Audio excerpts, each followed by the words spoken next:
হরিদাসপুর নামে এক জঙ্গলে ডাকু নামে এক রাক্ষস বসবাস করত।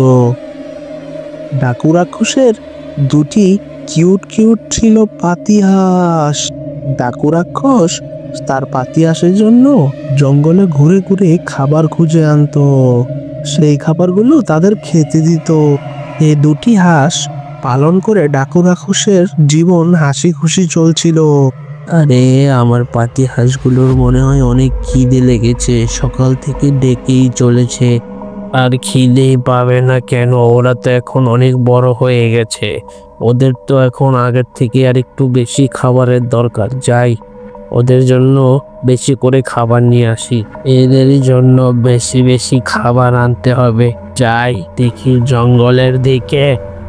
এই বলে ডাকু রাক্ষস তার পাতি হাঁসের জন্য খাবার খুঁজতে যায় জঙ্গলে। ডাকু রাক্ষস বের হয়ে যাওয়ার পর তার কিছুক্ষণ পরেই সেখানে এসে হাজির হয় লাতখোর রাক্ষস। লাতখোর রাক্ষসের ডাকু রাক্ষসের হাঁসগুলো দেখে অনেক লোভ হয়। আরে বাহ, ডাকু রাক্ষসের হাঁসগুলো তো বেশি নাদুস নুদুস হয়েছে। বাহ, মনে হচ্ছে ডাকু রাক্ষস বাড়িতে নেই, আমি হাঁসগুলোকে খেয়ে ফেলি, সেটাই ভালো হবে।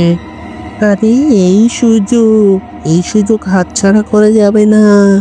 আমার তো ভেবেই জিভে জল এসে পড়েছে, নরম নরম মাংস।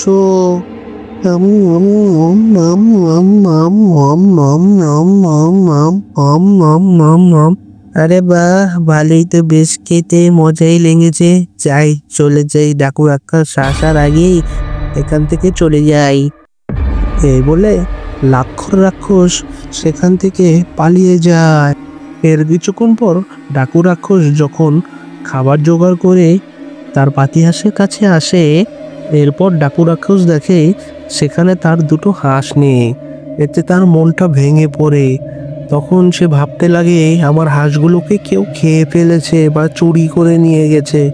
তখন সে কান্না করতে থাকে, অনেক কান্না করে হাঁসগুলোর জন্য।